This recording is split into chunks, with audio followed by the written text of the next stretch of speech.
Bienvenidos a un programa más de Ignición y Repuestos Acquaroni. Hoy continuamos con el tema de sensores de posición del cigüeñal.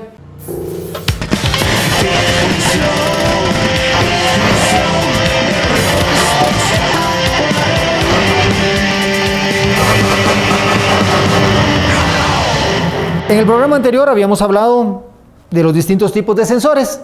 Los más comunes son los de efecto Hall y los inductivos. Y vamos a hacer una prueba rápida para que vayamos comprendiendo mejor cómo funcionan. Decíamos que los inductivos producen su propio voltaje. Esto es porque tienen acá adentro una bobina y un núcleo de hierro.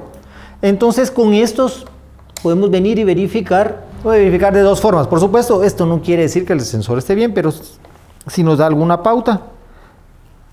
Colocamos nuestro multímetro en resistencia. Y una característica de estos sensores es que nosotros medimos la resistencia de esta forma. Entonces aquí tenemos una lectura de 381 ohmios. Como les decía, acá adentro hay una bobina que si nosotros cambiamos de lado, vamos a dar cuenta que debe ser prácticamente la misma lectura. Conectamos ahí los pines y tenemos los mismos 381 ohmios. Ahora bien, ¿qué hace este sensor? Este sensor produce su propio voltaje. Aquí van a llegar dos cables sin ningún tipo de corriente. Esto lo digo porque a veces todavía nos confundimos un poco pensando en que al sensor no se le está alimentando y que por eso tenemos algún problema en el vehículo, pero no es así. Entonces, ¿qué hacemos? Pues cambiamos nuestro multímetro a corriente alterna y con pasar por acá, acercar o separar un desarmador, algún núcleo de hierro, nosotros vamos a ver que estamos generando un voltaje. Entre más rápido lo hagamos, mayor va a ser ese voltaje. Y este voltaje se da por la variación que se genera en el campo magnético. Acá adentro tenemos un imán permanente, como es un imán permanente, que cuando nosotros acercamos o alejamos el desarmador, lo que hacemos es que variamos la forma del campo magnético y eso es lo que va a producir la corriente alterna en el embobinado, va a inducir una corriente alterna. Entonces, por eso es que estos sensores trabajan con unos dientes en el cigüeñal. Entonces ahí generamos una corriente alterna.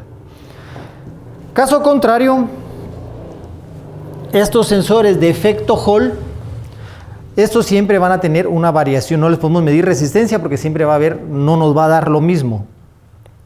Pero estos sí van alimentados.